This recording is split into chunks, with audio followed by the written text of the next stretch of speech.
Hello, welcome to study classes. तो जैसा कि आप लोग जानते हैं आज है 1 फरवरी और आज जो है वो आर्ट्स का पॉल साइंस का आप लोगों का पेपर था। तो आई थिंक आप लोगों ने अब एग्ज़ाम दे चुके होंगे। तो यहाँ पे आप लोगों के सामने क्वेश्चन पेपर अवेलेबल है। मैं यहाँ पे आज आप लोगों को सभी ऑब्जेक्टिव क्वेश्चंस का आंसर यानी सॉल्यूशन बताने वाली हूँ। तो इस वीडियो से आप लोग करेक्शन कर सकते हैं कि कितना आप लोगों ने सही आंसर दिया है, कितना नहीं। तो जैसा कि आप लोग देख पा रहे हैं यहाँ पे 50 ऑब्जेक्टिव क्वेश्चन था, आप लोगों ने कर लिया होगा।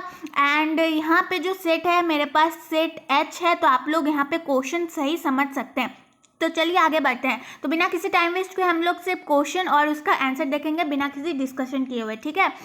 तो क्वेश्चन नंबर 1 में है कि भारतीय योजना आयोग कब समाप्त कर दिया गया। तो भारतीय योजना आयोग जो है वो 2014 यानी ऑप्शन नंबर जो डी है वो बिल्कुल सही होगा। यानी 2014 में भारतीय योजना आयोग की समाप्ति हो चुकी थी। क्वेश्चन नंबर बी, मैकमोहन रेखा कहाँ है। मैकमोहन रेखा कहाँ है, अरुणाचल प्रदेश में है। यानी जो ऑप्शन नंबर बी है वो बिल्कुल ही सही है। क्वेश्चन नंबर 2 का ऑप्शन नंबर जो बी है वो बिल्कुल ही सही है।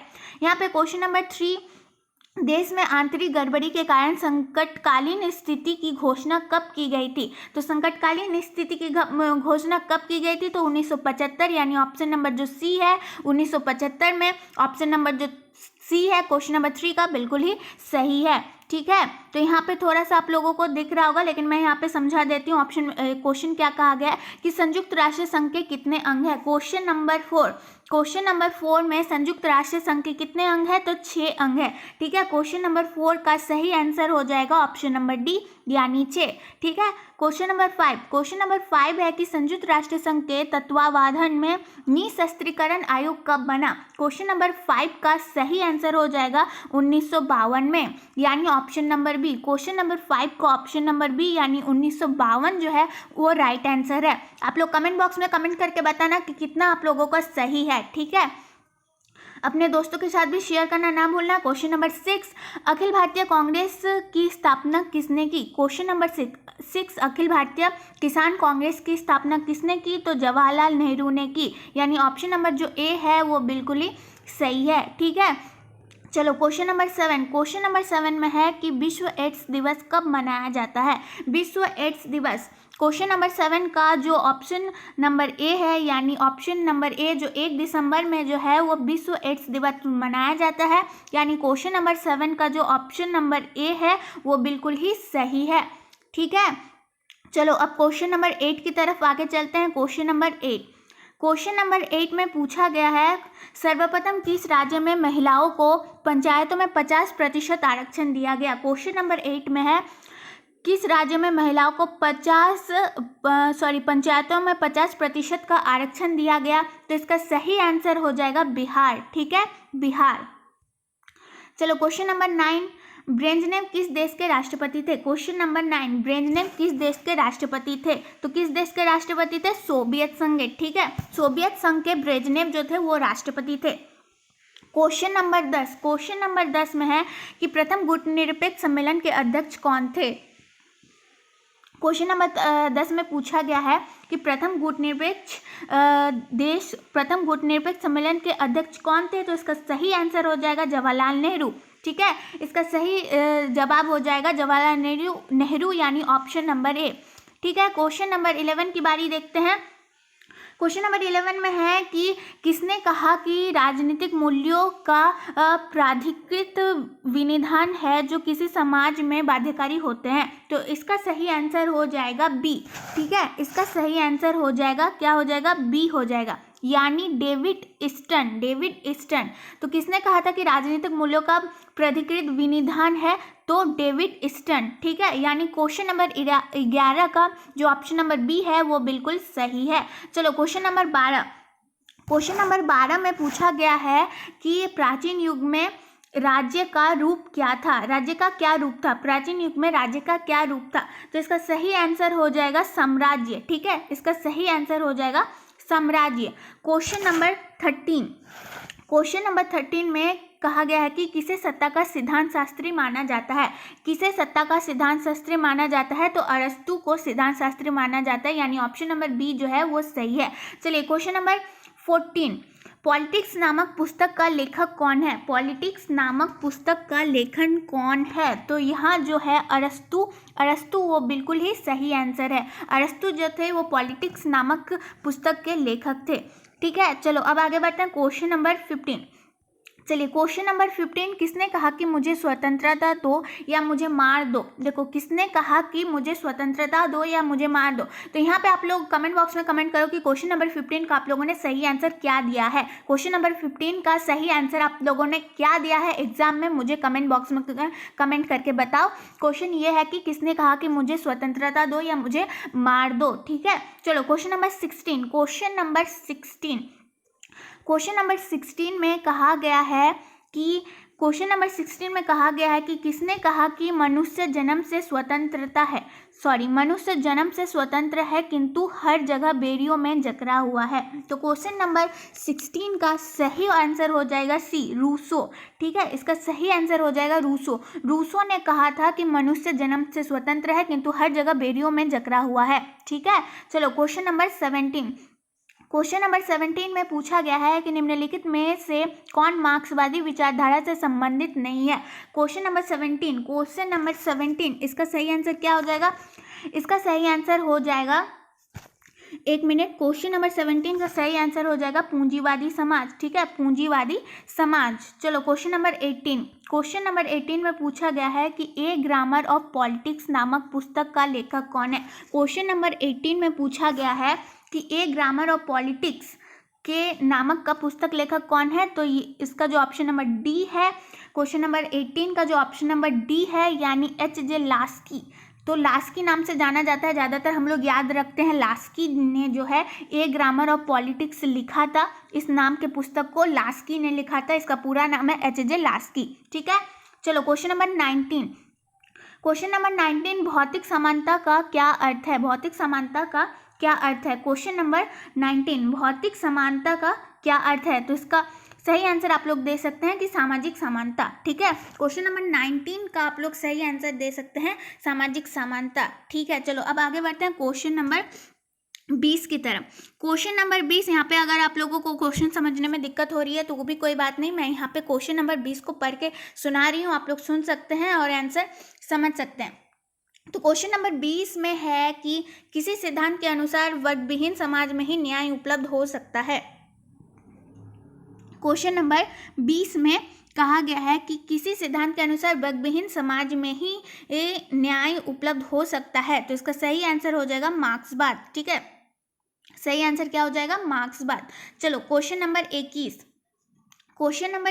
में है कि विकेंद्रीकरण किस शासन की विशेषता है? विकेंद्रीकरण किस शासन की विशेषता? ऑप्शन में क्या क्या है? एकात्मक शासन, संघात्मक शासन, सैनिक शासन, राजतंत्र। तो इसका सही आंसर क्या हो जाएगा? इसका सही आंसर हो जाएगा बी, संघात्मक शासन। ठीक है, चलो क्वेश्चन नंबर 22 में है कि भारतीय संविधान की किस सूची पर केंद्र और राज्य दोनों विधायिकाएं कानून बना सकती है?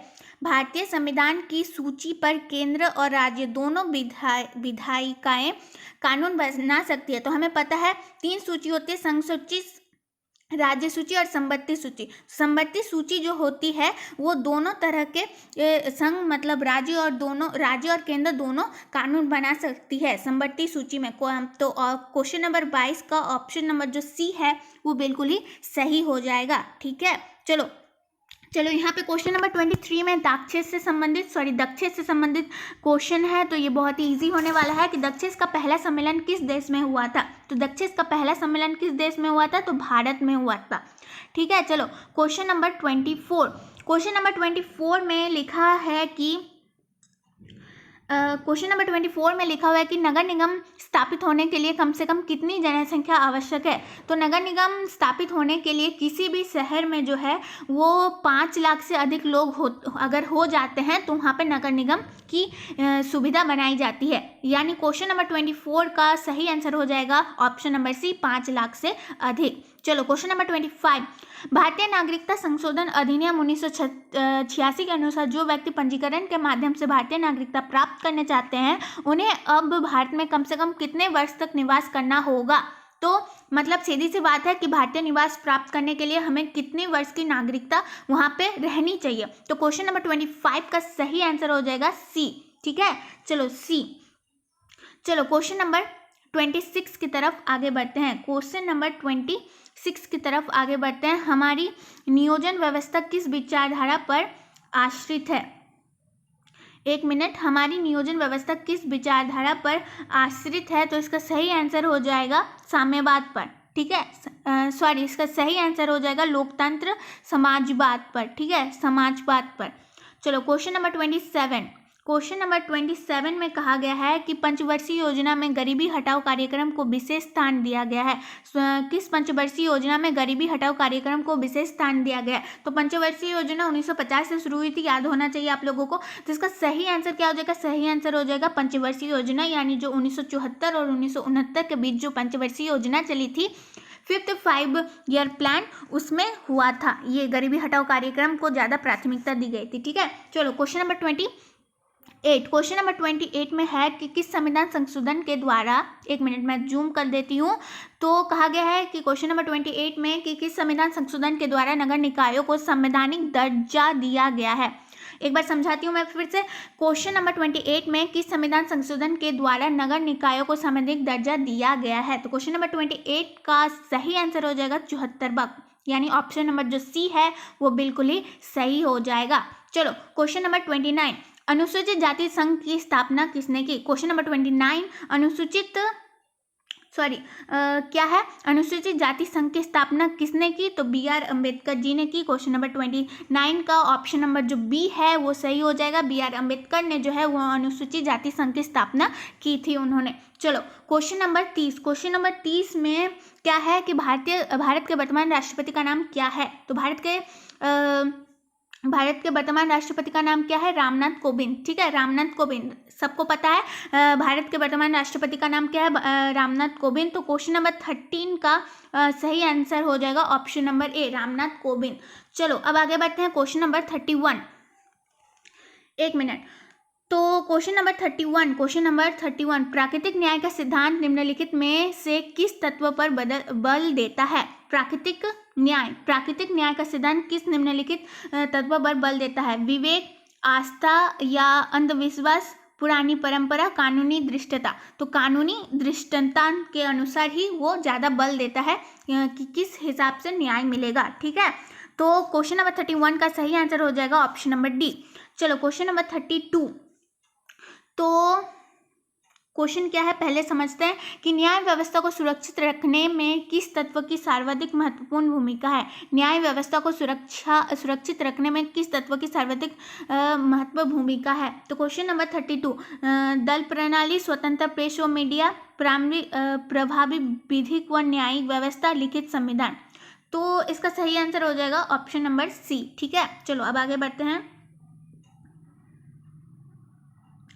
चलो अब क्वेश्चन नंबर 33 है ना, एक मिनट रुक जाओ। चलो क्वेश्चन नंबर 33, निम्नलिखित में कौन सा अधिकार अंतःकरण की स्वतंत्रता पर बल देता है? तो निम्नलिखित में कौन सा अधिकार अंतःकरण की स्वतंत्रता पर बल देता है? सामाजिक अधिकार, राजनीतिक अधिकार, आर्थिक अधिकार या फिर नैतिक अधिकार। तो इसका आंसर आप लोग कमेंट बॉक्स में कमेंट करके बताओ। और एक क्वेश्चन मैंने बताया और इस क्वेश्चन का आंसर आप लोग कमेंट बॉक्स में कमेंट करके बताओ, ठीक है। चलो क्वेश्चन नंबर 34 पे चलते हैं। क्वेश्चन नंबर 34, किसने कहा कि कानून के बल के बिना अधिकार एक शब्द की तरह जिसे मनुष्य की कोई सुरक्षा नहीं हो सकती है? TH green, Thomas Hobbes, John Locke या एडमंड बर्ग। तो इसका सही आंसर हो जाएगा जॉन लॉक, ठीक है। चलो अब क्वेश्चन नंबर 35, 1948 में संयुक्त राष्ट्र संघ के कौन सी घोषणा अपनाई गई? ठीक है, कौन सी घोषणा अपनाई गई? तो मानव अधिकारों की सार्वभौम घोषणा अपनाई गई थी। क्वेश्चन नंबर 35 का सही ऑप्शन हो जाएगा ऑप्शन नंबर ए। चलो क्वेश्चन नंबर 36 पे चलते हैं। अधिकारों की सामाजिक उपयोगिता का सिद्धांत किसने प्रतिपादन किया? अधिकारों की सामाजिक उपयोगिता का सिद्धांत किसने प्रतिपादन किया? तो जॉन लॉक ने किया, ठीक है, जॉन लॉक ने किया। चलो क्वेश्चन नंबर 37, क्वेश्चन नंबर 37 में है कि अधिग्रहण युक्त व्यक्तिवाद की अवधारणा किसके चिंतन में निहित है? क्वेश्चन नंबर 37 का सही आंसर क्या हो जाएगा? सही आंसर हो जाएगा हॉब्स और ग्रीन ने, ठीक है। चलो अब आगे बढ़ते हैं क्वेश्चन नंबर 38। क्वेश्चन नंबर 38, नागरिक गणतंत्रवाद का सूत्र किसने प्रतिपादन किया था? तो किसने प्रतिपादन किया था? रूसो ने, ठीक है। चलो अब आगे बढ़ते हैं क्वेश्चन नंबर 40 में। क्वेश्चन नंबर 40, किसने कहा कि धर्म लोगों के लिए अफीम है? किसने कहा कि धर्म लोगों के लिए अफीम है? तो मार्क्स ने कहा था, ठीक है, मार्क्स ने कहा था। चलो क्वेश्चन नंबर 41, क्वेश्चन नंबर 41 में है कि विधान परिषद के अध्यक्ष को क्या कहा जाता है? क्वेश्चन नंबर 41, विधान परिषद के सदस्य को सभापति कहा जाता है। मतलब क्वेश्चन नंबर 41 का सही ऑप्शन क्या हो जाएगा? Option number A. चलो अब आगे बढ़ते हैं क्वेश्चन नंबर 42, राज्य विधानमंडल में विधान परिषद को जाना जाता है। क्वेश्चन नंबर 42, राज्य विधानमंडल में विधान परिषद को क्या कहा जाता है? उच्च सदन कहा जाता है, ठीक है, उच्च सदन कहा जाता है। चलो क्वेश्चन नंबर 43, बिहार विधान परिषद में, यहाँ पे क्वेश्चन अगर आप लोगों को समझ में नहीं आ रहा है तो मैं पढ़ के समझा रही हूँ कि बिहार विधान परिषद में सदस्यों की कितनी संख्या होती है, यानी विधान परिषद की कितनी सीटें हैं। अगर पूछा जाए कितनी सीटें हैं तो आप लोग बता सकते हैं कि 243 सीटें हैं विधान परिषद। तो यहाँ पे क्वेश्चन नंबर 43 का ऑप्शन नंबर जो सी है वो सही है। चलो अब एक मिनट, हाँ चलो क्वेश्चन नंबर 44, विधानसभा की बैठक में गणपूर्ति के लिए कम से कम कितने सदस्यों की उपस्थिति आवश्यक है? विधानसभा की बैठक में गणपूर्ति के लिए कम से कम कितने सदस्यों की आवश्यकता है?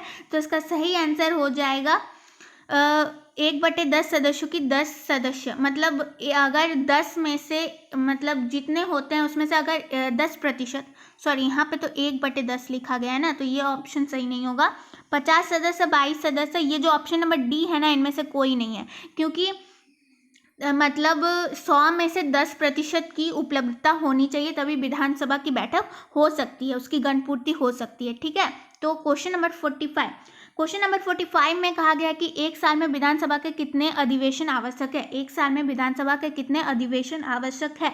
तो यहाँ पे जो ऑप्शन नंबर बी है, यानी 4 अधिवेशन जो है वो होना आवश्यक है। एक साल में विधानसभा के कितने अधिवेशन होना आवश्यक है? तो 4 अधिवेशन होना आवश्यक है। चलो क्वेश्चन नंबर 46, मौलिक अधिकार का अभिरक्षक कौन है? मौलिक अधिकार का अभिरक्षक कौन है? तो सर्वोच्च न्यायालय, ठीक है, सर्वोच्च न्यायालय जो है वो मौलिक अधिकारों का मतलब लोगों के पास जितने भी मौलिक अधिकार होते हैं, 6 मौलिक अधिकार होते हैं, उनके रक्षक कौन है? तो सर्वोच्च न्यायालय है। यानी क्वेश्चन नंबर 46 का ऑप्शन नंबर जो बी है वो बिल्कुल ही सही है। चलो अब आगे बढ़ते हैं क्वेश्चन नंबर 47। क्वेश्चन नंबर 47 में पूछा गया है कि भारतीय न्यायपालिका किस प्रक्रिया के अंतर्गत कार्य करती है? तो ऑप्शन में क्या क्या है? कानून द्वारा स्थापित प्रक्रिया, कानून की उचित प्रक्रिया, न्यायपालिका द्वारा निर्मित प्रक्रिया, और इनमें से कोई नहीं। तो क्वेश्चन नंबर 47, क्वेश्चन नंबर 47 ना, एक मिनट मुझे समझने दो। भारतीय न्यायपालिका किस प्रक्रिया के अंतर्गत कार्य करती है? कानून द्वारा स्थापित प्रक्रिया, हाँ, तो ये जो आंसर है ऑप्शन नंबर सी जो है वो बिल्कुल ही सही है। यानी न्यायपालिका द्वारा निर्मित प्रक्रिया जो होती है, मतलब जितने भी कानून बनते हैं उसी हिसाब से न्यायपालिका काम करती है, ठीक है। चलो ऑप्शन नंबर 48, ऑप्शन नंबर 48 में है कि उच्च न्यायालय के न्यायाधीश की सेवानिवृत्ति की आयु क्या है? मतलब रिटायरमेंट जब वो उन्हें नौकरी छोड़ना पड़ता है, यानी रिटायरमेंट, सेवानिवृत्त, तो उसकी आयु कितनी होती है, यानी वो कितने सालों तक काम कर सकता है? वो 65 वर्ष ही काम कर सकता है। 65 वर्ष बाद उसे अपनी नौकरी छोड़नी होती है। उच्च न्यायालय के जो न्यायाधीश होते हैं, जो जज होते हैं, उनको नौकरी छोड़नी होती है, ठीक है। यानी क्वेश्चन नंबर 48 का ऑप्शन नंबर ए जो है वो बिल्कुल सही होगा। यहाँ पे क्वेश्चन नंबर 49 है, यहाँ पे क्वेश्चन नंबर 49 है। तो क्वेश्चन नंबर 49 में है कि भारतीय न्यायपालिका का शीर्ष न्यायालय कौन है? भारतीय न्यायपालिका का शीर्ष न्यायालय कौन है? तो इसका सही आंसर हो जाएगा सर्वोच्च न्यायालय। सर्वोच्च न्यायालय सबसे हेड होता है, उसके शीर्ष में रहता है। तो भारतीय न्यायपालिका का शीर्ष न्यायालय कौन है? सर्वोच्च न्यायालय, ठीक है। पहले जिला न्यायालय होता है, फिर उच्च न्यायालय होता है, फिर सर्वोच्च न्यायालय होता है। चलो यहाँ पे क्वेश्चन नंबर 50, तो क्वेश्चन नंबर 50 में है कि भारतीय संविधान के किस अनुच्छेद में भारत को राज्यों का संघ घोषित किया गया है? बहुत ही इंपॉर्टेंट सा क्वेश्चन है ये, अच्छा क्वेश्चन है कि भारतीय संविधान के किस अनुच्छेद में भारत को राज्यों का संघ घोषित किया गया है? तो प्रथम अनुच्छेद में, यानी जो ऑप्शन नंबर ए है वो बिल्कुल ही सही है। चलो अब आगे बढ़ते हैं क्वेश्चन नंबर 51। क्वेश्चन नंबर 51 में है कि राज्यसभा के सदस्यों का कार्यालय क्या है? मतलब कार्यकाल क्या है, सॉरी, राज्यसभा के सदस्यों यानी राज्यसभा में जितने भी सदस्य हैं उनका कार्यकाल करने का समय कितना है? तो क्वेश्चन नंबर 51 का सही आंसर हो जाएगा 5 वर्ष। 5 वर्ष के बाद उन्हें फिर से वही प्रक्रिया दोहरानी पड़ती है। ठीक है, चलो क्वेश्चन नंबर 52। क्वेश्चन नंबर 52 में है कि दोनों सदनों की संयुक्त बैठक की अध्यक्षता कौन करते हैं? दोनों सदनों की संयुक्त यानी दोनों सदन में बैठक कौन करता है? तो इसका सही आंसर हो जाएगा राष्ट्रपति। ठीक है, इसका सही आंसर हो जाएगा राष्ट्रपति। क्वेश्चन नंबर 53 में है कि नई अखिल भारतीय सेवाएं स्थापित करने की दृष्टि से विशेष महत्व किसका है? नई अखिल भारतीय सेवाएं स्थापित करने की दृष्टि से विशेष महत्व क्या है? तो क्वेश्चन नंबर 53 का सही आंसर हो जाएगा ऑप्शन नंबर बी यानी संसद के प्रस्ताव का। ठीक है, संसद के प्रस्ताव का। चलिए क्वेश्चन नंबर 54, प्राक्कलन समिति के सदस्य कौन होते हैं? प्राक्कलन समिति के सदस्य जो होते हैं वो संसद के दोनों सदनों में से चुने जाते हैं। यानी जो क्वेश्चन नंबर 54 का ऑप्शन नंबर ए है, संसद के दोनों सदनों में से चुने जाते हैं, वो बिल्कुल ही सही है। ठीक है, चलो अब आगे बढ़ते हैं। क्वेश्चन नंबर 55, विधान परिषद के सदस्यों का कार्यकाल कितने वर्ष का होता है? तो इसका सही आंसर हो जाएगा 6 वर्ष तक। ठीक है, इसका सही आंसर हो जाएगा 6 वर्ष तक।